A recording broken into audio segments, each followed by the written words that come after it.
বৈষম্য বিরোধী ছাত্র আন্দোলনকে সমর্থন করে ছাত্রলীগ পদ থেকে পদত্যাগ করা আবু সাইদ সোহাগকে আটক করেছে পুলিশ।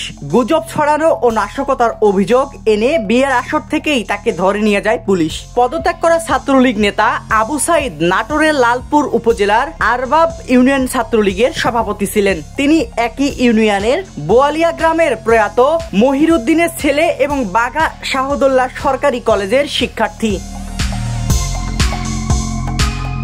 গত 19 জুলাই সামাজিক যোগাযোগ মাধ্যম ফেসবুকে স্ট্যাটাস দিয়ে পদত্যাগের ঘোষণা দেন আবু সাইদ। এর 3 দিন পর 22 জুলাই বিয়ের দিন ভোররাতে তাকে তুলে নিয়ে যায় পুলিশ। 14 দিন পার হয়ে গেলেও মুক্তি মেলেনি এই ছাত্রলীগ নেতার। চলমান কোটা সংস্কার আন্দোলনকে পূর্ণ সমর্থন জানিয়ে ফেসবুকে পোস্ট দিয়েছিলেন আবু সাইদ। তিনি লেখেন, আসসালামু আলাইকুম, আমি মোহাম্মদ আবু সাইদ সোহাগ, সভাপতি 4 নং আরবাবা ইউনিয়ন ছাত্রলীগের পদ থেকে অব্যাহতি নিলাম।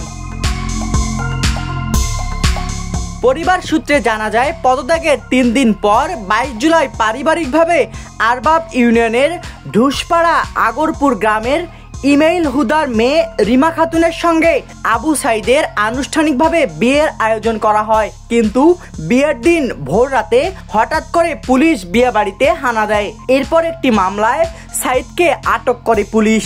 এ বিষয়ে লালপুর থানার ভারপ্রাপ্ত কর্মকর্তা নাসিম আহমেদ জানান, নাশকতা, বিশৃঙ্খলা এবং ফেসবুকে গুজব ছড়ানোর মামলায় তাকে গ্রেফতার করা হয়েছে।